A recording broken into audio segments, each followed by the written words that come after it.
오늘 말씀 제목을 같이 한번 따라 읽겠습니다. 성령이 오시면 그가 너희를 모든 진리 가운데로 인도하시리니.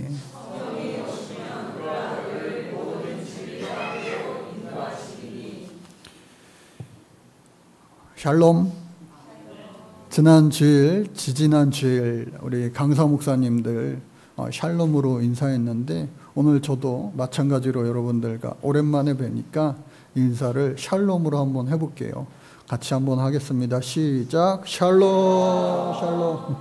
예, 평안하셨기를 주님 이름으로 간절히 축복합니다. 이렇게 평안하고 또 건강한 모습으로 뵐 수 있어서 너무나도 반갑고 기쁩니다. 지난 주일, 지지난 주일 여러분들 예배하는 그 모습을 온라인 예배로 저도 함께 했습니다. 저쪽 미국의 워싱턴에 제가 있었는데 우리보다 하루 늦습니다. 그러니까 지금 이 시간이 저쪽 워싱턴에서는 토요일 저녁 한 7시 정도가 돼요. 7시, 8시. 그래서 그 시간을 함께 이렇게 예배했던 것 같아요. 조금 더 정확하게 얘기하면 13시간 차이가 나니까 한 10시 15분이겠네요. 정확하게 이야기하면. 어찌됐든 간에 시간마다 함께 하고 또 주일날에는 또 근처에 있는 교회에 가서 예배를 했습니다. 감사를 드리고요. 기도해 주셔서 무사히 건강한 모습으로 이렇게 돌아오니까 인천공항 들어서면서부터 한국이 최고다. 그리고 많은 교회들 중에 우리 교회가 최고다. 그런 생각밖에 들지 않는 거예요. 그리고 와서도 사모님한테 밥 차려주는 것마다 맛있어. 맛있다. 우리 같이 사진을 한번 볼까요? 처음 가자마자 이제 개강 예배 한 모습입니다. 학생들이 현지 학생들이 방학이어가지고 많이 이제 빠져나가고 한국에서 갔던 여러 학생들이 있는데 그 중에 신입생들 그룹이에요. 약 20명 정도가 되고 대부분 한국 분들이시고 요 쪽에 있는 분은 네팔 목사님이세요. 그리고 이 중에는 미국에서 목회하시는 목사님들도 있고 또 루마니아 선교사님, 필리핀 선교사님도 섞여 있습니다. 예. 이분은 이제 이 웨슬리 학교의 부총장님이시고 그 옆에 제가 서 있죠. 그래서 예배 다 마치고 기념 촬영 현장 한 거고요. 수업 이제 본격적으로 이제 수업 시간입니다. 그래서 부총장님 수업이 이렇게 시작이 되었고 영성 수업이다 보니까 같이 예배하는 그러한 시간이 많이 있었어요. 이쪽에도 모니터가 있고 저쪽에다 모니터가 있는데 제가 저쪽 쳐다볼 때 이렇게 사진을 찍어가지고 혼자만 따로 쳐다보는 것 같이 됐네요. 영성 수업이다 보니까 수도원 리트릿도 하루 다녀왔어요. 너무나도 좋더라고요. 이야, 한국에도 이런 곳이 있다면 참 좋을 텐데 하는 생각을 하기도 했습니다. 열심히 또 수업 듣는 시간. 참고로 말씀드리면은 아침 9시서부터 5시 반까지 중간에 1시간 반 점심 식사 빼고는 계속 수업만 하는 거예요. 그 수업이 잘 진행이 됐고요. 그 앞에서 리트릿 센터 그 숲속에서 사진 찍은 그런 모습이고요.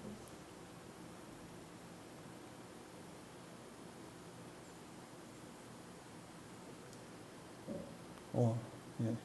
자, 그리고 그 수업이 끝나고 이제 역사 수업이었는데 교회사 수업. 분이 교수님이세요. 그 옆에 있는 분이 이제 통역해 주시는 목사님이셨고 교수님이시고 그렇게 두 과목 수업을 잘 마쳤습니다. 아침 식사 시간이고요. 점심 식사 할 때에 미국 신학교 연합회 회장으로 계시는 총장 회장님이 오셔서 인사 말씀 해주시기도 했고요. 제가 뭐 잘한 것도 없는데 컵을 저한테 선물로 해주셔가지고 제가 대표로 받기도 했습니다. 인사말 하는 거고요. 그리고 교정에 웨슬리 신학교잖아요. 그래서 감신에도 웨슬리 타일 이렇게 문양이 있는데 감리교회를 시작한 존 웨슬리 목사님 말 타고 맨날 지구를 수십 바퀴 돌았다고 그러는데 말 탄 그 모습에 사진 한 장 찍어봤습니다. 그리고 그리고 주일날은 워싱턴 한인교회 가가지고 우리가 같이 특송하면서 예배를 드렸고요. 또 그 다음 주 주일에도 마찬가지로 다른 교회에 가서 특송을 한 것이 아니라 다원 교회 가서는 우리 일행 목사님이 설교하고 본래 설교를 부탁받았는데 설교보다는 축도하는 게 낫겠다 싶어서 축도만 제가 했습니다. 참고로 옆에 있는 목사님은 우리 동기 목사님이세요. 이곳에서도 동기사랑, 나가서도 동기사랑을 많이 받았습니다. 한인교회 모습이고요. 점심시간 밥을 먹는 모습. 이야, 잔치국수를 먹었는데 얼마나 맛있었는지 2그릇 먹었어요, 제가. 그리고 이 목사님 중에 이분은 육군 군목 중령님이세요. 그래서 이분 후배가 집사님인데 유엔 본부에 파견을 나와 있다고 그래서 얼굴에 막 지나가네. 유엔 본부에 이렇게 잠시 방문했습니다. 반가운 얼굴 사무총장 아시죠? 예. 그분 옆에서 사진 한 장 찍어봤고요. 또 유엔이 하는 일은 대부분 뭐예요? 평화 유지입니다. 그래서 저런 작품이 전시되어 있기도 하고요. 다시 또 넘어가서 이 포인트가 아주 잘 되지는 않네요.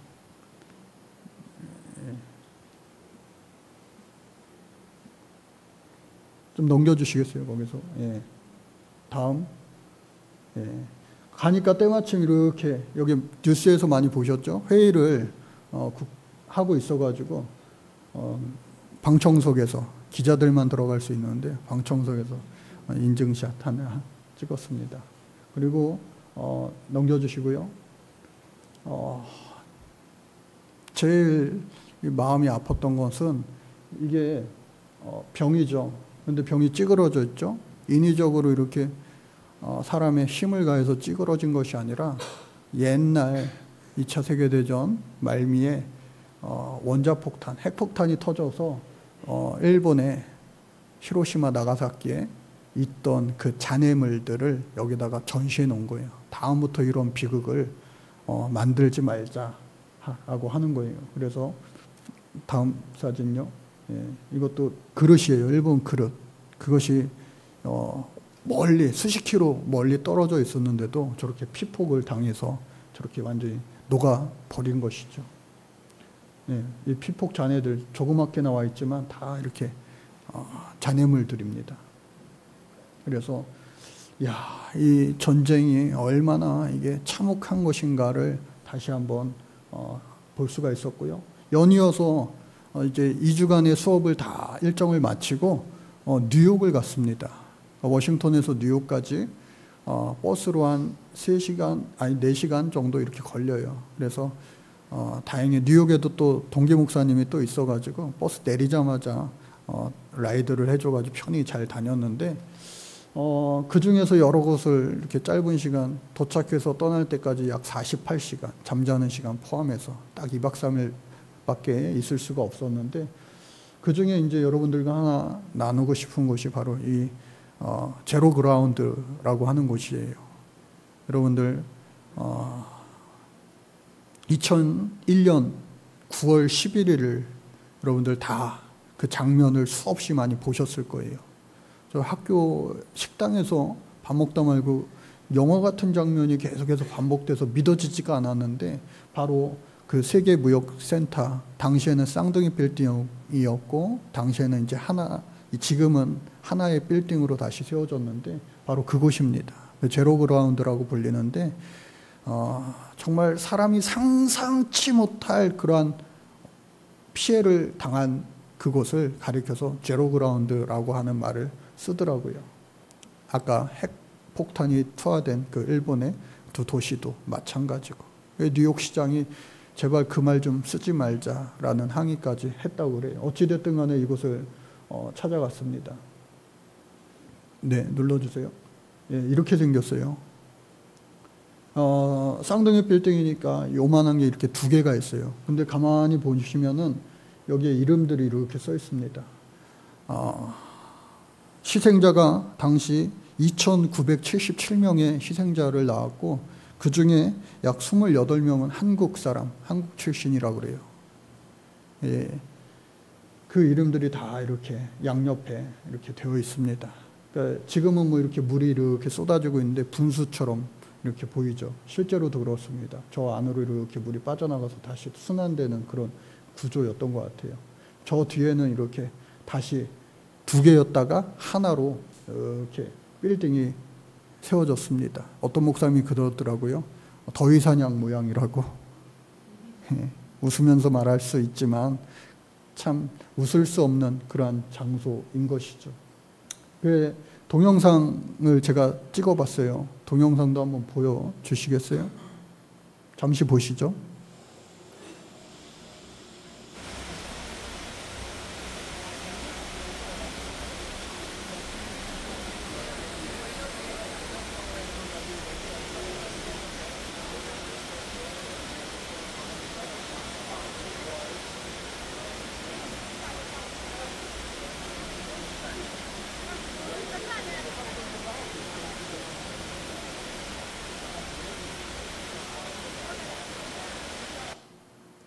네, 세계에서 땅값이 제일 비싼 동네, 저 뉴욕 맨하탄에 저 땅 이만한 크기 두 개를 하면은요, 천문학적 숫자가 나올 거예요.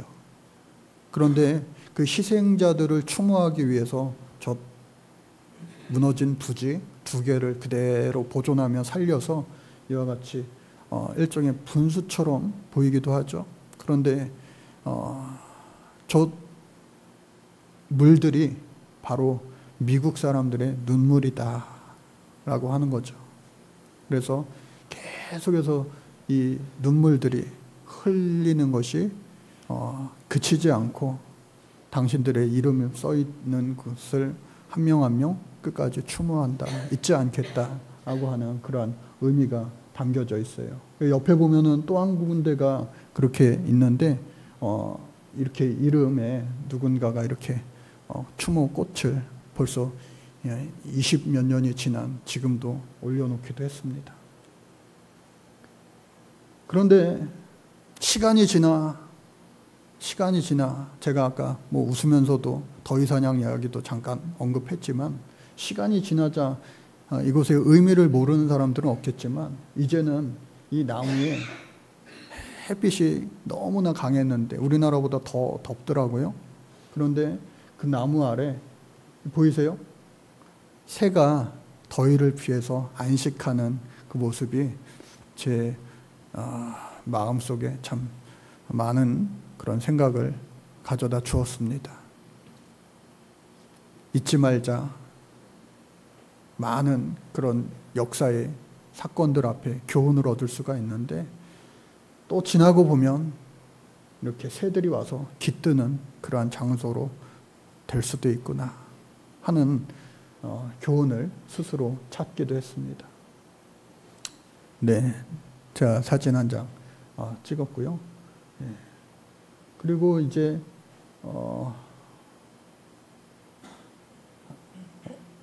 끝이 있는가요? 네. 이렇게 끝이 났습니다. 그래서 여러분들 더 많은 이야기들이 있지만 차차 같이 나누었으면 좋겠어요.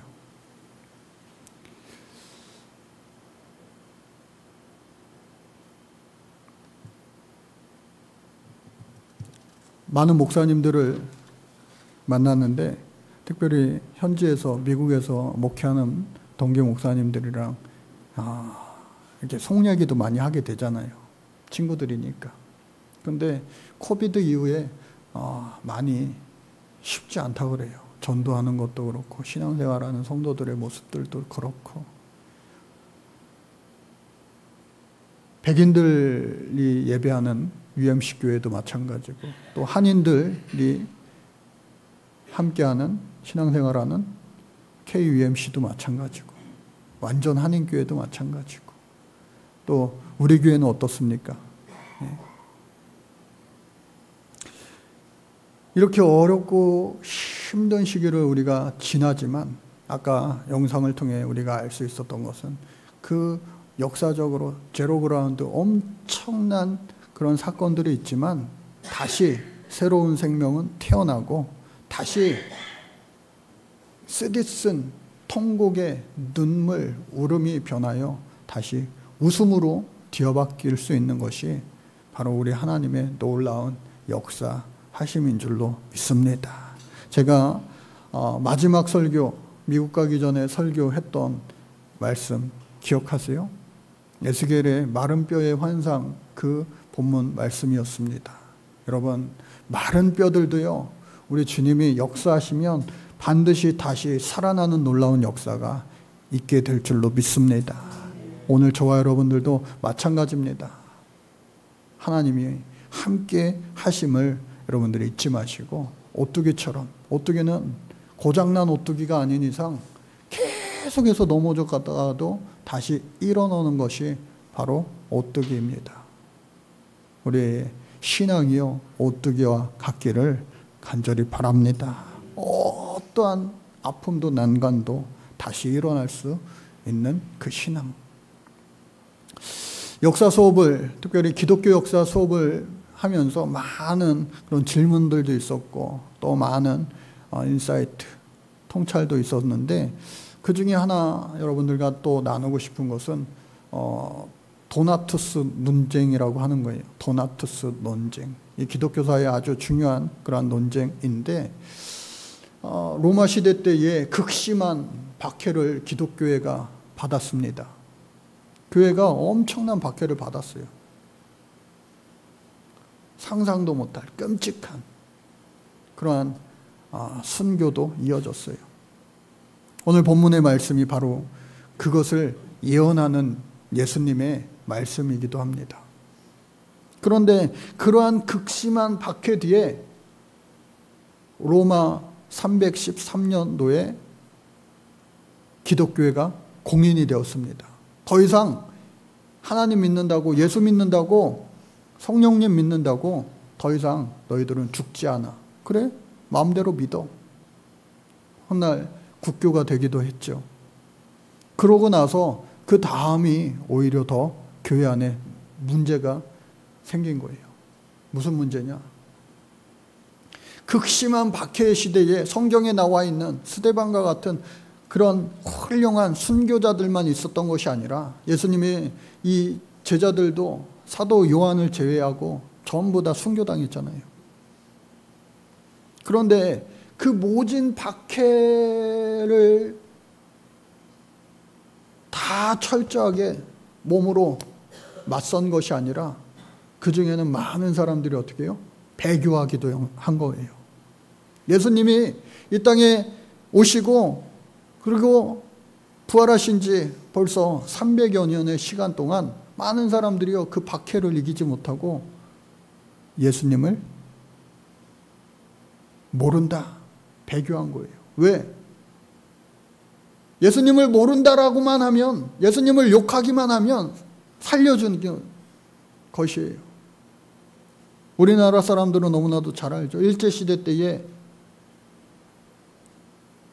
여기 보니까 이제 일제시대를 경험하신 분은 거의 없어요. 예전에는 많이 있었어요, 우리 교회도. 일제시대를 경험하지 않은 우리들은요, 특히 기독교인들, 크리스찬들은요, 당시에 신사참배한 것을 참 치욕스럽게 생각하기가 쉬워요. 그리고 평가하기가 쉽습니다. 그리고 정말로 주기철 목사님과 같은 소수의 끝까지 배교하지 않고 순교의 길에 동참한 사람들, 그분들을 높이고 대단하게 영웅시하고 합니다. 당연하죠. 그런데 실제로 이 고난의 박해 현장에 있었다면 과연 나는 어떻게 했을 것인가? 나는 어떻게 했을 것인가? 오늘 이 시대에는 박해의 시대가 아니에요. 고난의 시대가 아니에요. 그러나 제가 이 세계 각국의 목사님들을 이렇게 만나게 됐잖아요. 조심스럽지만 중국에서도 어느 목사님이 한 분 오실 뻔했다가 다 될 줄 알았는데 공항에서 출국 금지를 당해가지고 못 왔어요. 그런 일도 아직까지 비일비재, 특히나 무슬림권에서는 일어나죠. 예수 믿는 것 때문에 온갖 박해와 고난과 또 심지어 죽임을 당할 수 있는 오늘이기도 합니다. 그러한 박해를 이기고 나서 이제 교회가 한마음 한뜻되어 다시 새롭게 교회를 세워나가야 되는 그때에 논쟁이 일어난 거예요. 도나투스를 비롯한 그의 지지자들이 박해의 때에 박해를 피해 배교했던 자들을 다 우리가 출교시켜야 되는 거 아니냐. 성직자였던 사람들은 그 성직을 다 박탈해야 되는 거 아니냐. 그러나 유명한 최초의 신학자라고 말하는 어거스틴이요, 아니다. 아니다. 그러할지라도 하나님의 사랑은 여전히 유효하다. 그러할지라도 하나님의 용서는 여전히 유효하다. 우리는 예수 그리스도 안에서 모두가 다 하나다 하면서 그들을 정죄하지 말자. 그들이 회개했다면, 진정한 회개를 하나님 앞에 올려드렸다면 그들까지도 우리가 함께 품고 같이 해야 된다 라고 하는 이 도나투스 논쟁이 마치 우리나라 일제시대 이후에 똑같이 이 한국교회에서 일어난 일들 아닌가. 제가 청소년 때에 저 온누리교회 예배를 간 적이 있어요. 그때 일본에서 온 어느 목사님이 우리 예배하는 사람들을 향하여서 무릎 꿇고 사죄하는 그런 장면이 인상 깊었습니다. 우리 조상들의 죄를 용서해 주세요. 우리들의 잘못을 대신 사과드립니다. 예수의 사랑으로 용서해 주세요.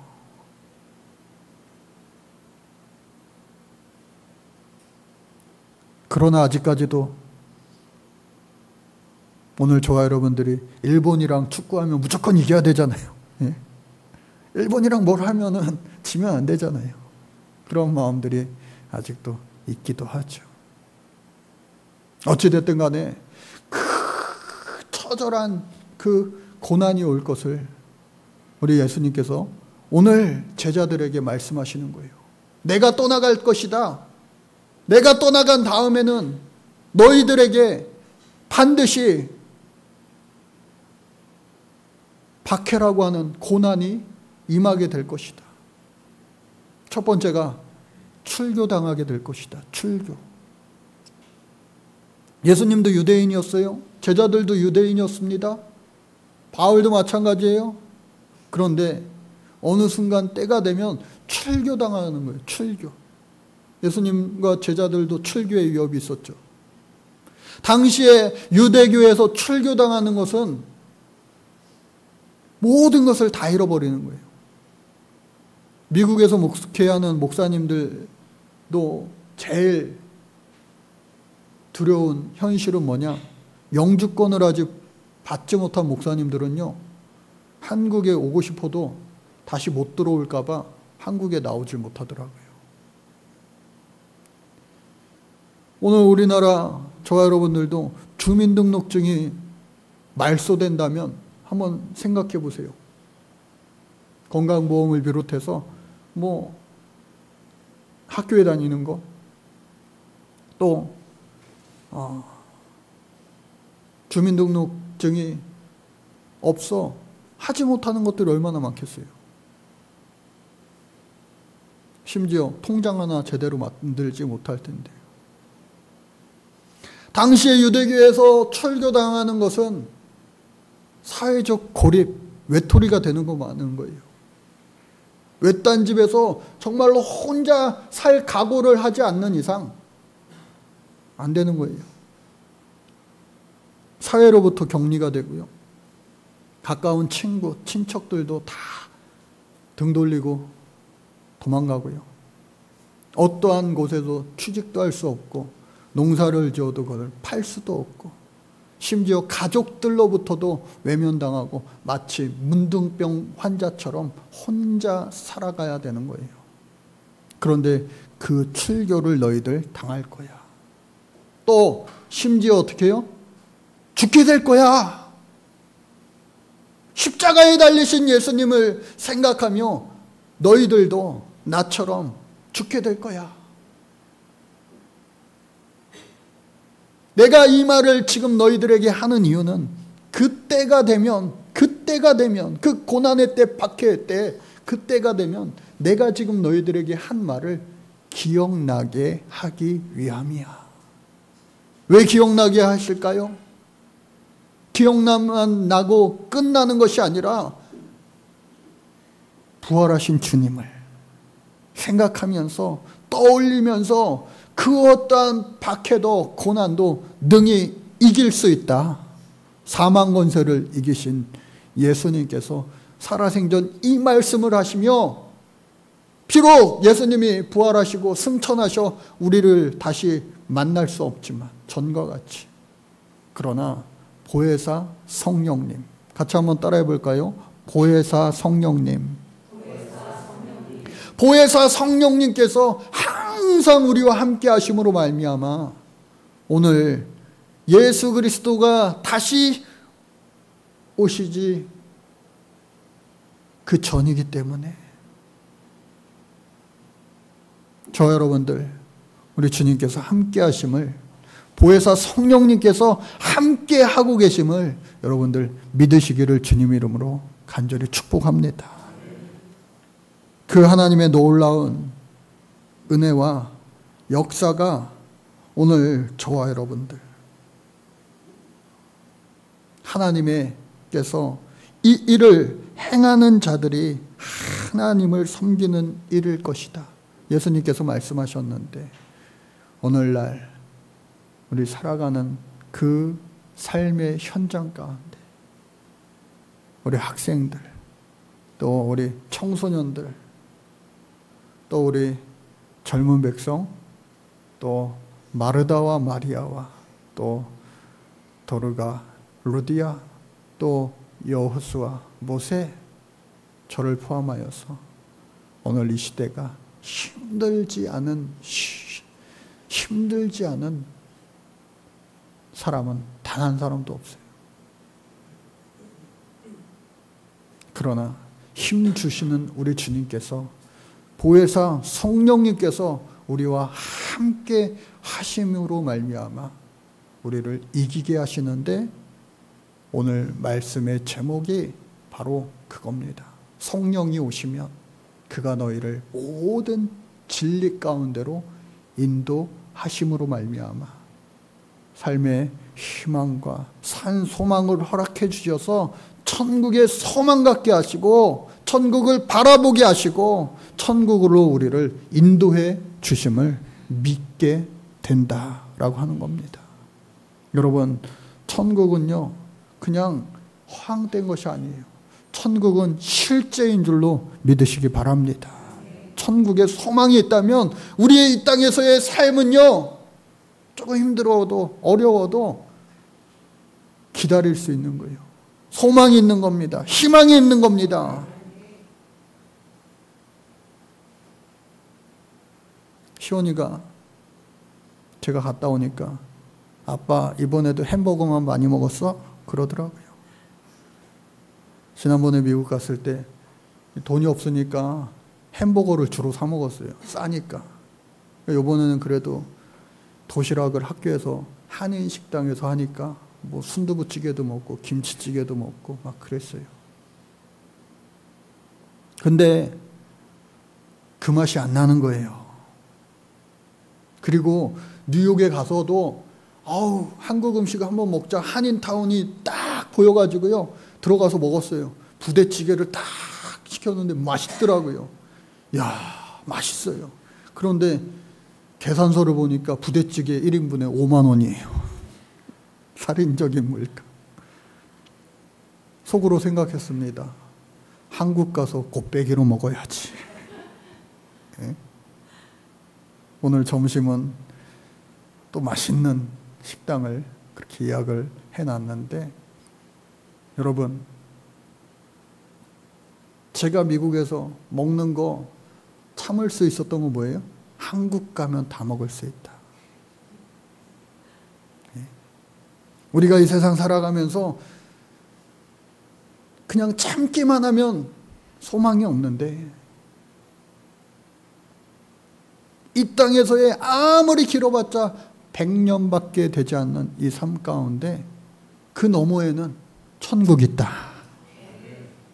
세상에서 여러분들 가장 행복하고 즐겁고 기쁜 그때보다도 비교할 수 없는, 형용할 수 없는 천국이 있음을, 천국이 우리의 실제가 됨을 잊지 마시고, 거기에 소망을 두고 살아갈 때 우리는요 승리할 수 있어요.